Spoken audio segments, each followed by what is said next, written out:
Tapping, tap into your purpose. Tapping, Okay. check it. They act as if we see, no hear, no speak, no evil. They act as if we see, no hear, no speak, no evil. We tapping into purpose. Our purpose. Our purpose. We tapping into purpose. Our purpose. Our purpose.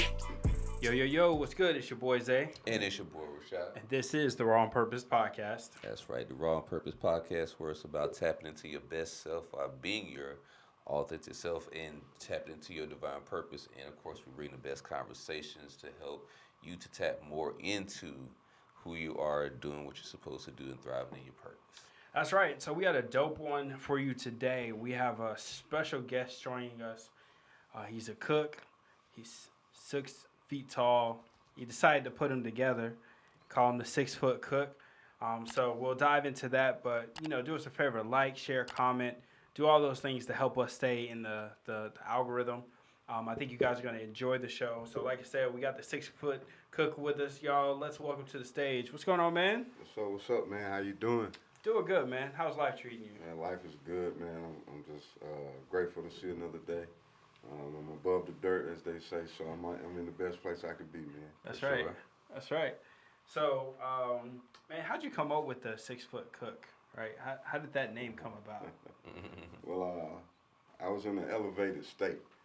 I'll just say that.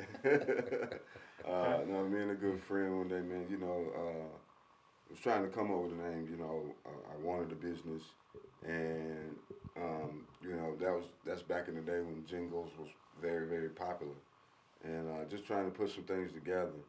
And I didn't know, I didn't want, my name is Chris, and I didn't want to, Uncle Chris's restaurant. So I'm looking for a name, searching, and long story short, kind of trying to make a jingle and trying to put some things together. The 6 foot cook came out, and when I heard it, it was like, that's it. It was like that was that aha moment, that light bulb moment, and it's been there ever since, man. Going on, really probably about closer to about 14, 15 years since that ever happened, and just put it out there. People like the name. It's very interesting. It's a great conversation starter. So it's stuck and it's working for me. That's what's up. Sounds like a rapper, and then how they found their name. That is. But I'm saying that's what it was. Very For real. elevated state, and that's what we were doing. So yeah. Look, I was about to ask him when the album's coming out. Hey man, Right. we're working on that though. Really. Yeah, he's tapped in with some music. I'm actually working on it's a recipe album. So we're we put beats together, we rap the recipes out. I got it's on my YouTube channel, some fun stuff that I've been doing. But I'm actually working on instead of doing the actual book. Yeah. We're gonna do an album, and I feel like because if you do it that way, it's music. You can play it while you're in the kitchen, while you're making that actual item. You know what I'm saying? And it's catchy, so it sticks. Versus, I gotta go read this book on how to do it and keep looking at the book. Just put it on repeat, and have a little fun in the kitchen while you make it. That makes sense too, as far as music, as far as like the repetitions that you'll get through it, because like I ain't hear that. Let me run it back. Right. Yeah. I mean, and that's just I never thought about that. Yeah. Like rapping. Yeah. Mm-hmm. So I know I follow a vegan. She makes food, but I started hearing her like pretty much like to lyrics, like what she was putting in the food that she was like making. I was like, Yeah. It's you know what I'm a very saying? popular thing out there. Like Yeah. I'm not originator by far, but yeah, it's a very popular thing out there. Instagram, TikTok, all of that. There's a lot of great people out there doing it, man. So It's we're putting our innovative. spin on it too. Yeah. That kind of reminds me of that Jill Scott song, where she talks about the breakfast, I guess, or something. Yeah. So you're a chef. How long have you been chefing it up? Right. My entire adult life, man. Okay. Over 20 years, man. Since I was 18, I've been in the kitchen. Okay. What got you in the kitchen? It was a job at the time. First, my passion for cooking started, growing up with my grandparents. Okay. Hanging with my grandmother, her preparing meals, cooking overnight, doing stuff for the next day. You know, just kind of being able to be around her as a child. Um, and so that started my passion. I've always loved to cook. But, you know, I wanted to do some different things, but life just didn't lead me that way. Yeah. So I've been in the kitchen. It's stuck. It was definitely, you know, I got the opportunity to grow in the industry. Seen a lot of good, a lot of bad, ups and downs, but everything I've done in the industry has always elevated me to another level. To get to the place where I'm on my own, you know, running my own business and things like that. So I'm very grateful for my journey, my path. So, so did you go to school for it? Like, have you? No, well, I went to school. I didn't finish. Okay. But I went to the school of hard knocks. Okay. You know what I mean? So I mean, like I said, I've been in the kitchen my whole life. I've trained under some great chefs. Taught me a lot of intangible things that you don't get in school. Okay. I've trained a lot of people coming out of school. I was like, man, what is school about? You know, Yeah. I didn't get any of this. Like, so I don't think school is bad. I never knock school is great. It's a great experience. However, at the same time, it's just like with anything else. If you're passionate about your craft, Yeah. you're gonna study yourself. Yeah.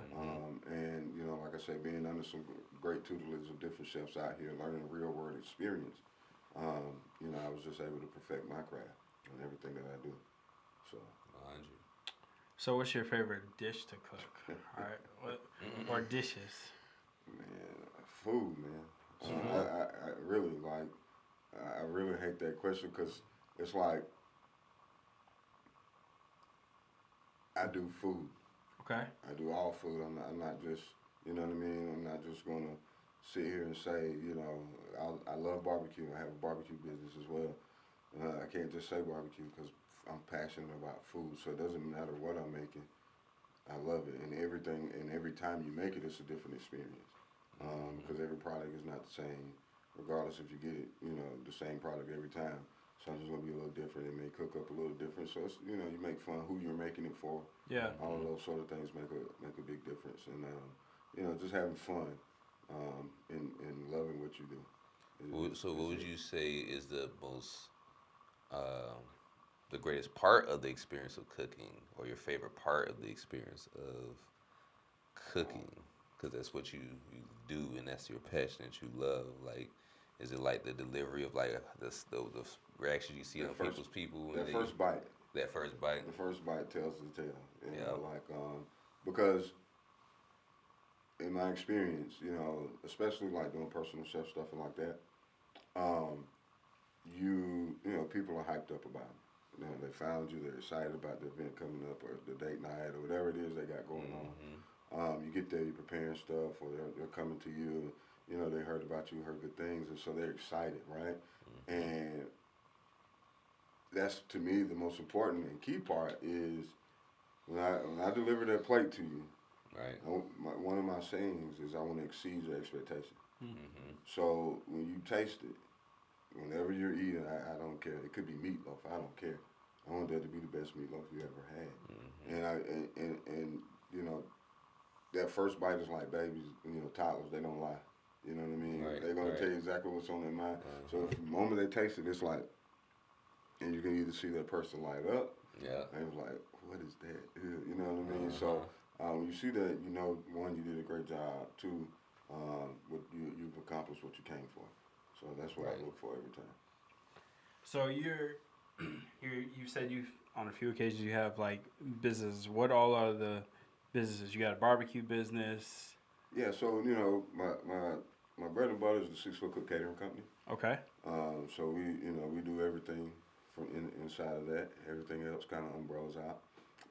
So we do weddings, fine dining, birthday parties, personal chef events, date night, whatever. That's what we do. Full service drop off. Inside of that, then we have the 6 Foot Cook Smoke Barbecue Pit. You know, we're on Uber Eats and all those sort of things with that, and other platforms where you know we do festivals and everything. So we get to, I get to enjoy that side of the business as well. And then my newest journey is the 6 Foot Cook Radio. So we started that. It's a podcast that we have on YouTube. We got some exciting things going on with that. So Okay. yeah, Awesome. yeah, Tap in. yeah. Got to, man. Got to, man. You got to change. It's almost like being the world's most interested man, right? You got to continue to evolve and grow Got to. in what you're doing. Especially in this world. Yeah. Doesn't matter what you do, like you just have to have some kind of creative spin or approach to it to continue reaching different audiences Right. and customers and whatnot. So yeah, If you ain't growing, Yeah. you ain't doing nothing. Yeah. pretty much. So what kind of led you into the whole entrepreneur space? Man, well, loving to cook. I've always had in my mind I want my own restaurant. But things were kind of going and whatnot, and I had a meeting with a guy at a further education event, and as we began to talk, and he was like, I see the passion for cooking and serving. You should really think about catering, and that hadn't really crossed my mind at the time. But what I liked about it was the overhead was tremendously lower, because clients pay you up front. So, you're dealing with what you need to deal with. But it also just shows the heart of service that I have. But I would be very, very remiss if I did not say, if it was not for my wife, I probably wouldn't. She encouraged me and gave me that push I needed to be able to take that leap of faith. Encouraging me to do it without, do it afraid, those sort of things. I made a lot of excuses of why, this is, I need to do this, we got kids, whatever, but, she pushed me. She saw in me what I didn't see in myself at the time to say, let's do this, don't be afraid. So, first of all, my wife, my beautiful wife, Takita, if it wasn't for her, though, I probably wouldn't even be sitting here right now.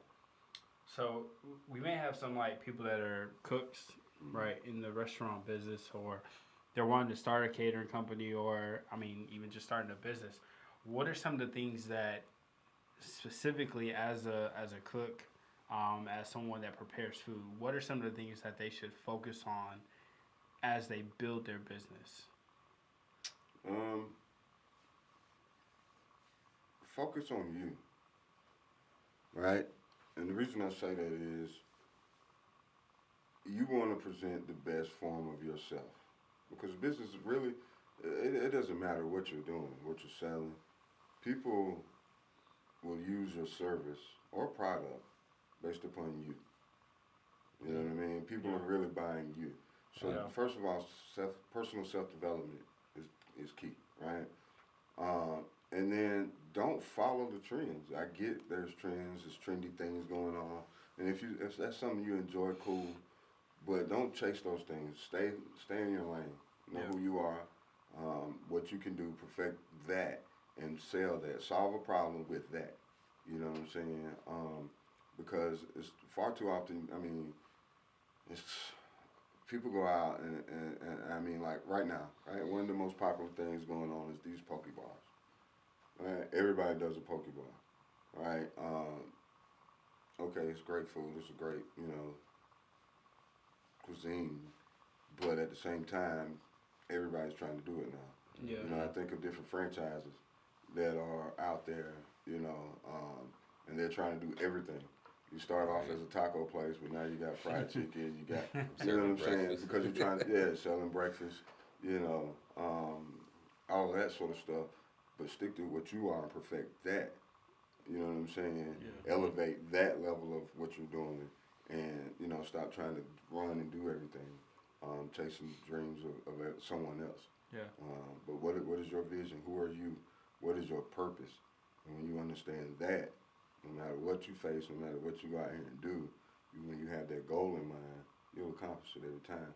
Then you can be happy in yourself. Yeah. Because if I get upset, well, everybody's selling burgers right now, I'm gonna sell burgers and my burgers don't sell. Well, that kind of gives me a little, it brings me down because I'm failing at this. And now I forsake all the rest of my business of what got me where I'm at. Yeah. You know what I'm saying? Because I'm failing in this area. So yourself, man. I really believe that because no matter what I've done, I stayed true to who I am. I stayed true to my beliefs Yeah. and what I do, and I don't fold, bend, or any of that. And just like I say, have a plan and purpose for what you're trying to do. Why are you doing it? Why do you want to do it? Who are you in this industry? What are you bringing to the table that no one else is bringing? Be uniquely you. So then that way you stand out. Because once again, there's a million caterers out here. There's a million chefs out here. There's a million people out here, and you can be great at what you do, but if you're either gonna stand out from the crowd, or you're gonna blend in with everybody else who just, get picked randomly as people look for someone. Mm-hmm. So speaking on that, what allows you to separate yourself from the next person, the next chef, right? What have you created to be able to make that separation for yourself? Just our passion for excellence, literally, and I'm a Raiders fan too, so. I'm sorry. But no, I'm not.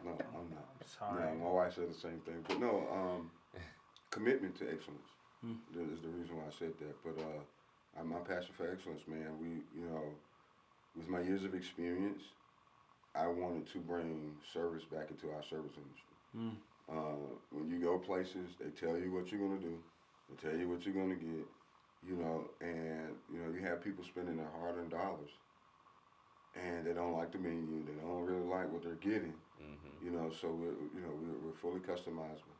When I talk to clients, I have a menu out. It's a great start of conversation, but when I talk to clients, it's okay. What do you want? Yeah. What's your vision for your event? It's your event. You're gonna pay me all this money to do your event. I want you to be happy, and I want the food to be what you want. So then that way, it is a topic of conversation years to come in a great way, and you're just so pleased with that. And then that allows the word of mouth content, that perspective to really take off. I get so many calls just from people. Hey, I was at a party that you did. I was at a party that you did. They want that same experience. Yeah. So that helps me stand above the rest, so to speak. It's crazy because bringing the service back to the restaurant industry, I absolutely love. Like, we just grabbed something to eat on the way here to record, Right. and they had the kiosk up, and I was sitting there saying like, I think I'm starting to hate where the world's going. Right? Yeah. We're getting rid of that person-to-person interaction. We're getting rid of that body-to-body. It's like now I'm coming to talking to a computer. It's like, and I was just about to say to him before the owner actually popped out, I was like, what's going to happen is, this stuff's going to be cool for like maybe a month, maybe a year, but people are going to want those interactions. And even though it's all automated, and of course we know that everybody's trying to save money, I think people are going to get to the point to where it's like, enough of these robots. I want that person to interact with me. Yeah, but at the same time, there's no, there is no personal experience a lot of times anymore, right? In the social media age, is everybody's texting, doing all these different things, right? So that personal touch is no longer there, right? So Especially after the pandemic, they was. Yeah.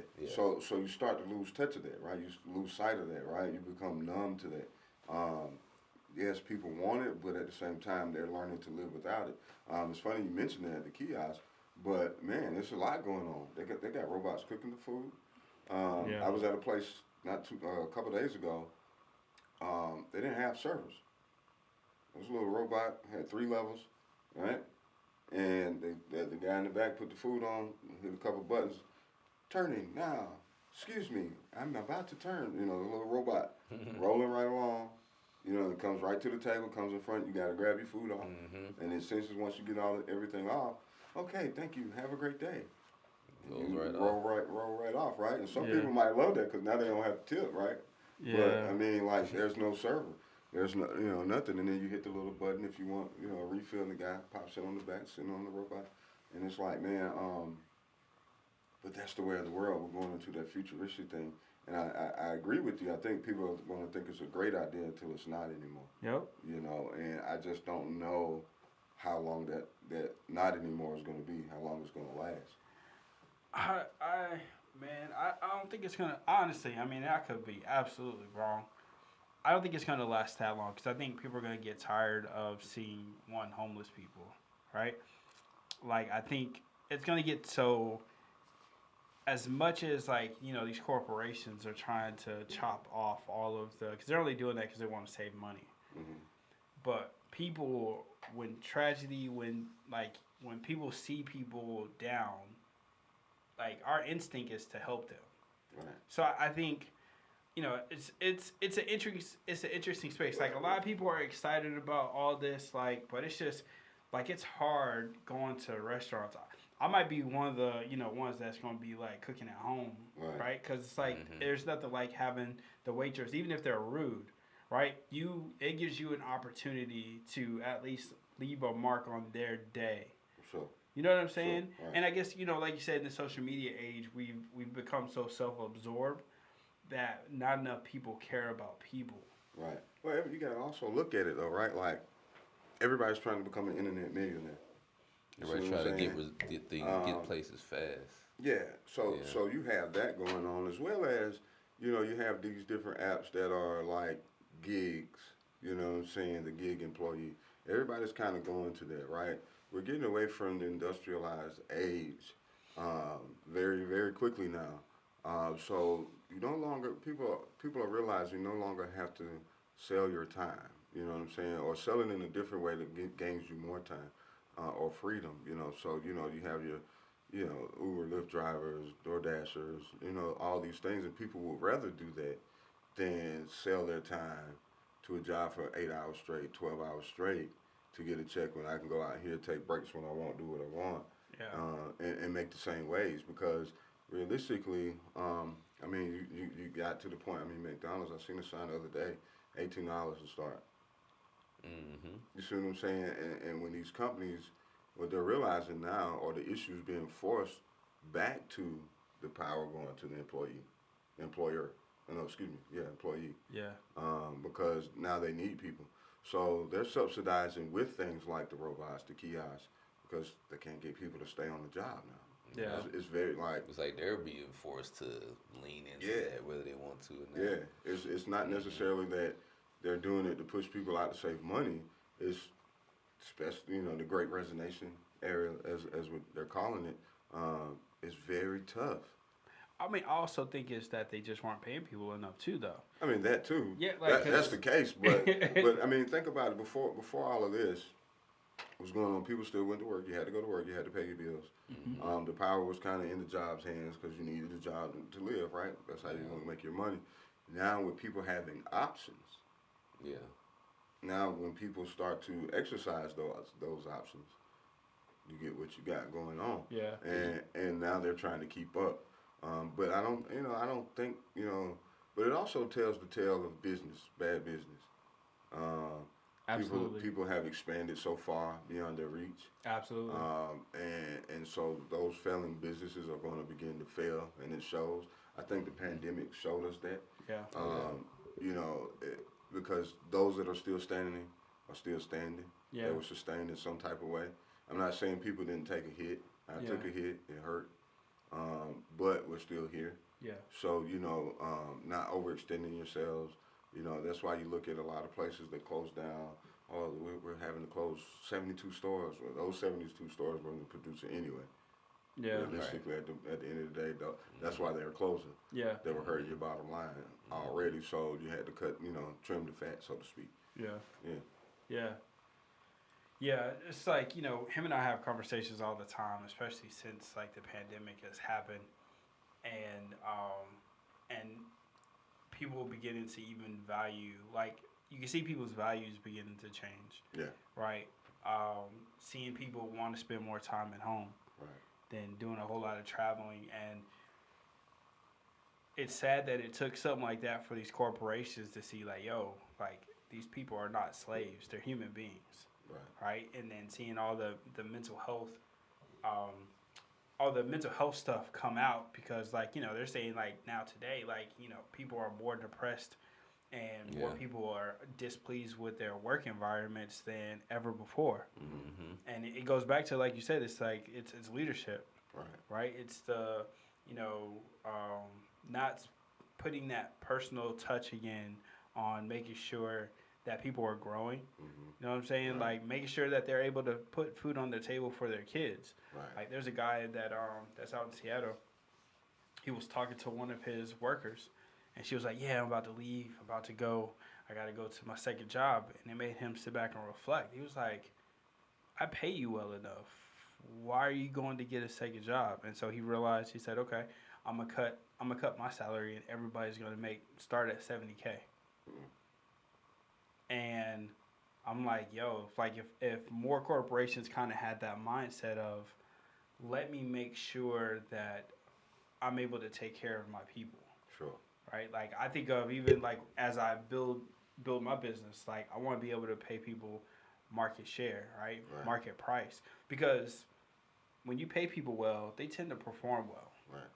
And they'll stay loyal to you because you're making sure that they're able to feed their family. Because it's the reason why people go to work anyways. Right. Is we do what Yeah. we do so that we could feed our family. Mm-hmm. It's not that we want to go, necessarily work this stuff, but it's like we want to provide for our families. Well, let's go somewhere where I can have fun and enjoy it and be able to make money and even dealing with the stress, right? Right. So, as you build your business, as you grow, like what are some of the ideals that you have in like when you hire people to work with you to do the different catering gigs, like what are those things that you're looking to identify in people? To leave a great enough impression that they want to work for me. You know what I'm saying? So like that personal relationship piece, being personal, treating people like people, treating people with the same respect that you want to have. Yeah.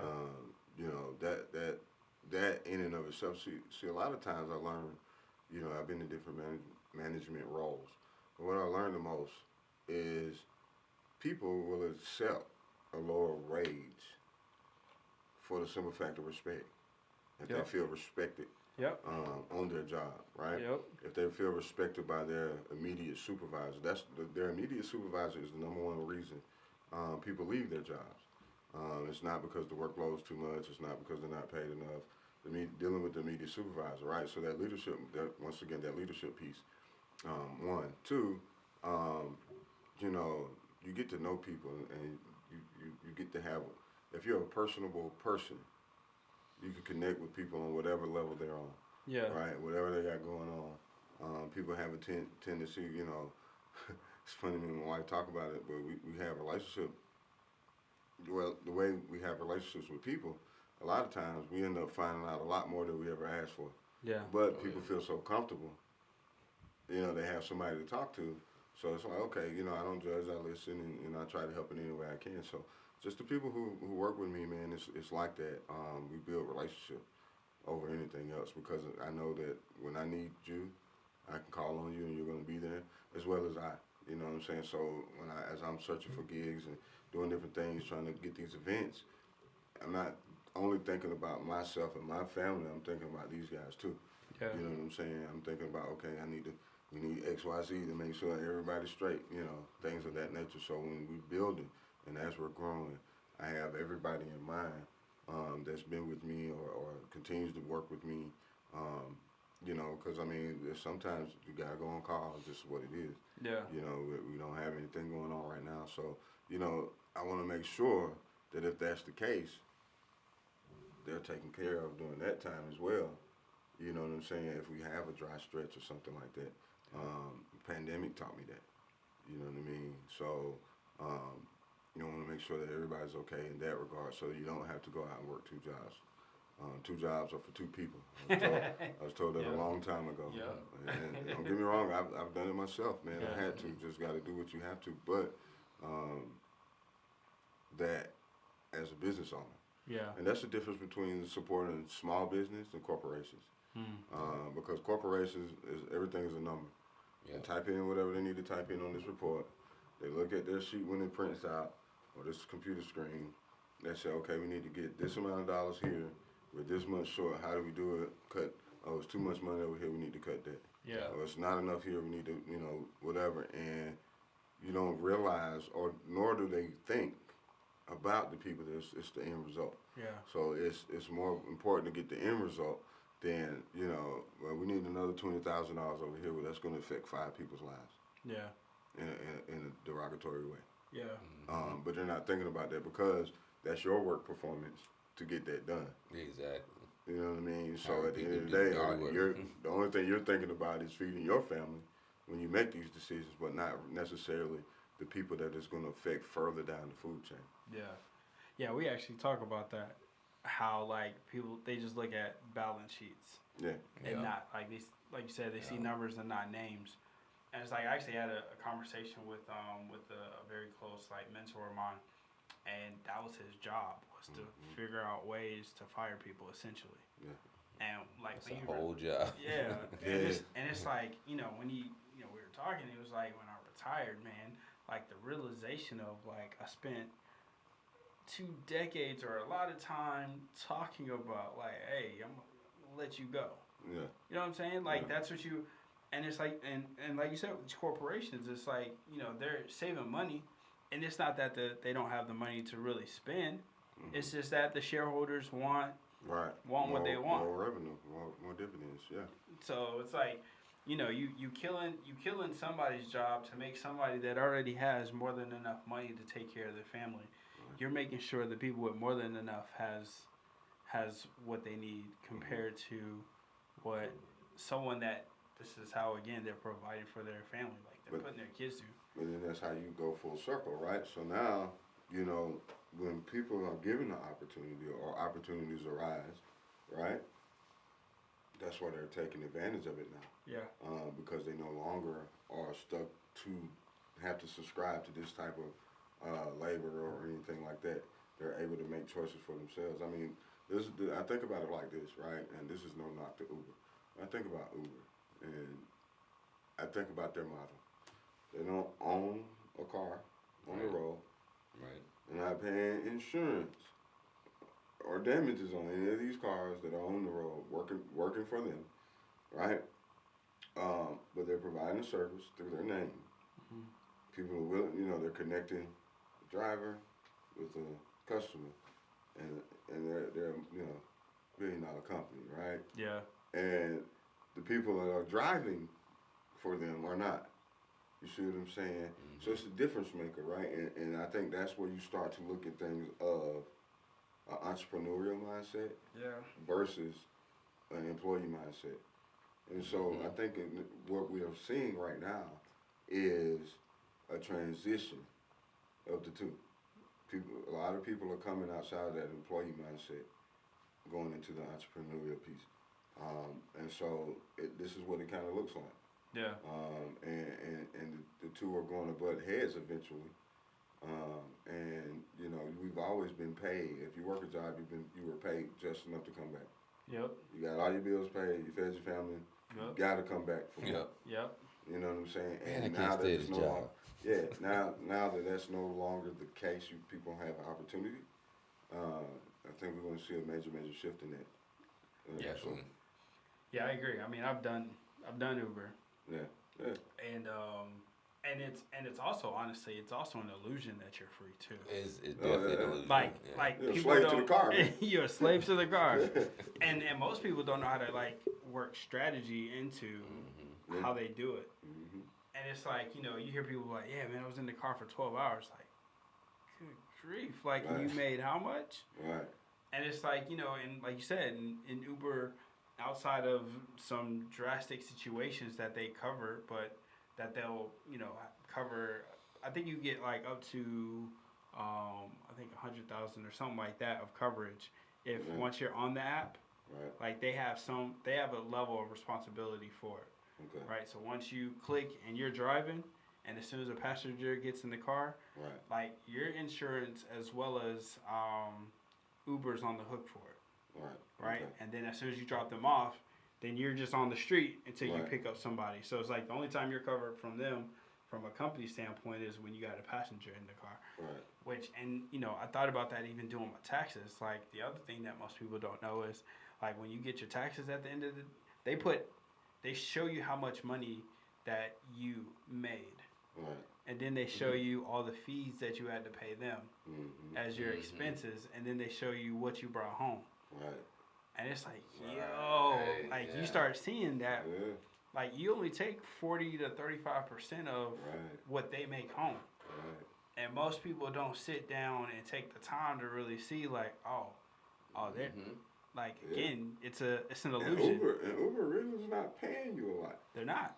Most of their money is depending on coming on the tips. tips. Yep. Yeah. Yep. Like 56%. Yep. Yep. Yeah, but yeah, I mean, hey, but once again, right?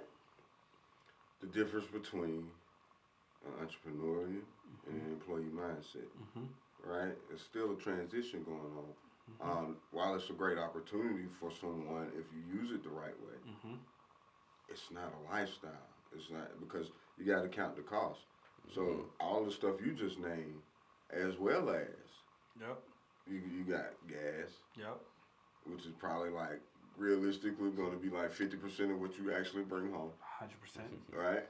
Then you got maintenance because you 100%. ran over that nail, so now you got to get another Yeah. tire, right? Yep. You know what I'm saying? Yep. So tires are not cheap, Like you hit a ditch and you got to change the tire control arms. right? Bro. You know what I mean? All sorts of stuff, right? Yep. Weather change, you didn't do the weatherization, so now your radiator blew. Yep. And now you can't drive. Yep. So what are you gonna do? Yep. Right. So I mean, like, you really have to. One thing, and I give this credit to my wife as well, but she really helped me understand about counting the cost of what you do. Everything is a cost. Well, if you want this job, they're gonna pay you X amount of dollars. Right. But what's the cost? But you're already at this behind? job, and yes, they're paying you quote unquote more, but you're really spending most of that in travel. Because now you gotta drive an extra 20 miles one way, so that's an extra 40 miles a day that you're driving. You know, maintenance on the car, travel time, Yep. things like that. Yep. So really, the extra that you're making, are you really making extra?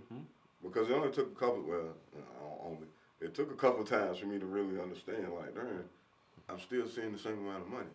Yep. Yeah. I done took 2 or 3 more pay increases in jobs, but I'm still seeing the same money.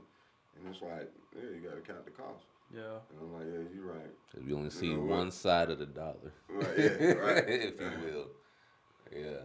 Yeah, it's like, man, I just lost it.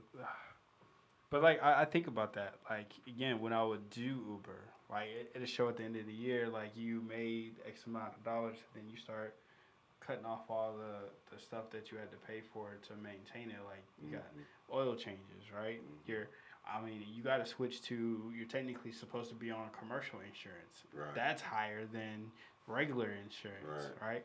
I was looking at possibly like renting a car, like, they got like flex car and all that stuff. And I had to sit and I had to analyze that. 'Cause I was like, okay, if I get this just for me to get back and forth, right, it's cheap up front. Like, it's like, what, 60 a week, right?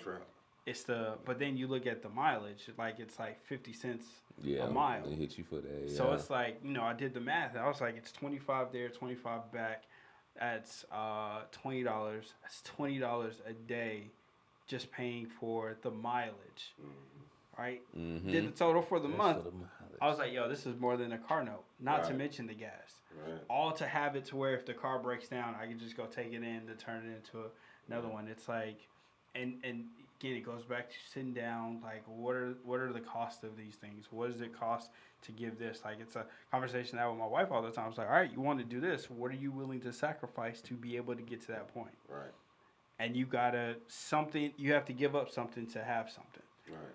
To be able to do this, you got to give up something to be able to do it, right? Whether it's time, you can't sit on the couch for 2 hours now. Now you have to go and work on this thing for the 2 hours that you're trying to achieve. Yeah, but, ultimately, I believe, and I'm a good old country boy, right? But ultimately, I believe because we put too much value in the materialistic things of the world. Too much value. I mean, look at just even look at the housing market. How many houses are sitting there?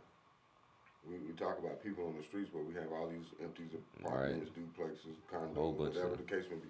They're sitting there, right? And their value is high. Okay, cool.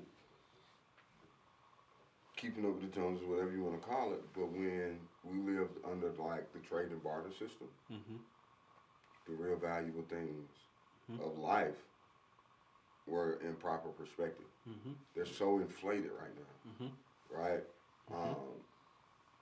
In order to be somebody influential, you got to have this watch or this car or this type of, these clothes. No, listen, that's not important. You know what I'm saying? So where's our value system going?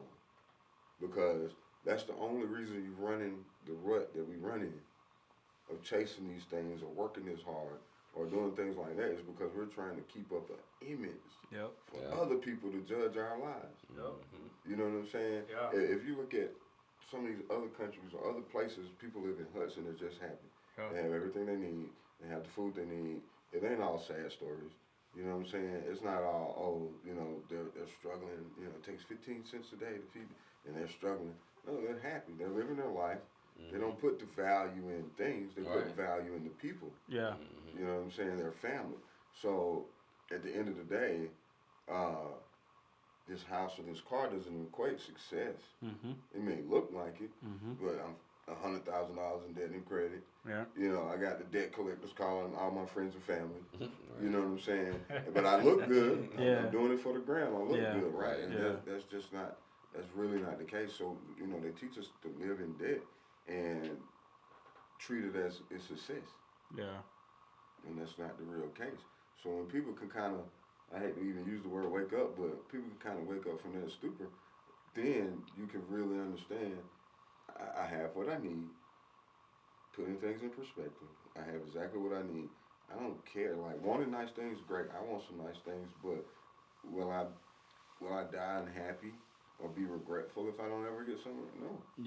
Because as long as my kids are straight, my wife is straight, my grandkids are straight, I'm all right. The simplicity of things, but like you said, the culture like drives us to want to desire things that we really don't even want, through that art of suggestion and repetition and putting in our eyes, and you know, our people who we know wearing something or got the house or got the car, we really ain't even thinking about it, but everybody want to value these material things one way, and we somehow start thinking about it the same way, and then we all trying to get the dollar and trying to, we definitely, like you said, need to go back to like that reevaluating of the system and bartering and stuff like that. This time I think is kind of shifting things to where we kind of have to barter, look to other people for resources and stuff like that, and you know, really setting our values on stuff like that, as opposed to, you know, dollars. And, well, I mean, it happens all the time in the business world. It's called leverage. They're leveraging the situation. What do I have that would benefit you? That I could get this service from you? What can I do for you? And there's a lot of times, I mean, multi-million-dollar companies are built this way. They're not even spending a dime. You know what I'm saying? But because they know someone here. It's not what you know, who you know. You know, and they know someone. Hey, look, check this out. I'll cook you weekly meals. You know what I'm saying? If you train me personally. Right? So now you don't spend money on food. And I'm not paying for a trainer. I'm just cooking you food, right? I'm using my craft, my skill. So we both benefit from the situation. Nobody paid each other a dime. You know, and that's what I mean. Like, in the business world, like I say, it happens all the time. And so we don't necessarily need what you think you need. Exactly. To actually make do for things. You know what I'm saying? For sure. Man. Yeah, we definitely got to pick that up.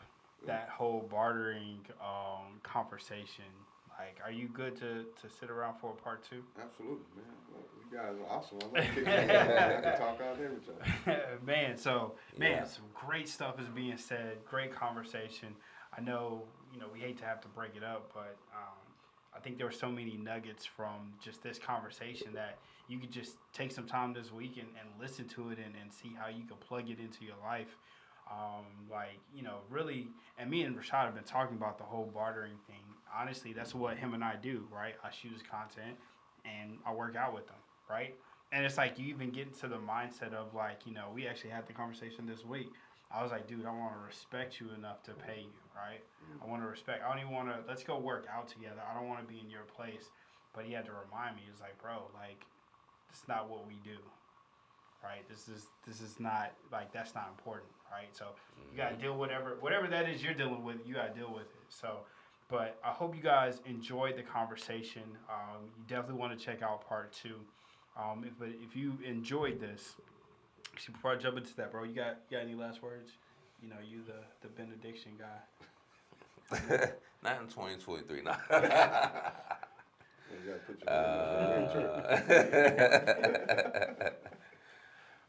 But this is a great conversation that we tapping in with today. I'm definitely looking forward to part 2 when we tap in a little more in depth with what we've just been tapping in with the bartering system, because we've been talking about that, and we could come up with some solutions. So y'all definitely want to tap in with part 2. So 100%. So until then, do us a favor: like, share, subscribe. Everything will pop up down there. You'll be able to find us on Instagram, Facebook, YouTube, Spotify, all those platforms. Raw on Purpose. And on Instagram, it's Raw on Purpose _. If you have any comments, if you want to get in touch with the 6 Foot Cook, actually, you know what? Do me a favor. I want you to look in the camera. He's gonna give you his information for you guys to be able to connect with him. He's gonna look right there in the camera. Now I feel like I'm called for salvation. yeah. Nah, but if you want to reach me, man, all social media, the 6 Foot Cook. That's THE, the number 6 itself. F as in Frank, T as in Tom, COOK. You want to check my website out? It's www.bookthesixfootcook.com. And man, we're right there. You can call us at the office anytime, 678-661-9848. And we will be there for you. And I guarantee you, we will stand above the rest. I like that. I like that. And as we like to close, again, tune in for part 2, but it's your boy Zay. And it's your boy Rashad. And this is the Raw on Purpose podcast. Keep tapping in. Tapping, tap into your purpose. Tapping. Check it. They act as if we see, no hear, no speak, no evil. They act as if we see, no hear, no speak, no evil. We tapping into purpose.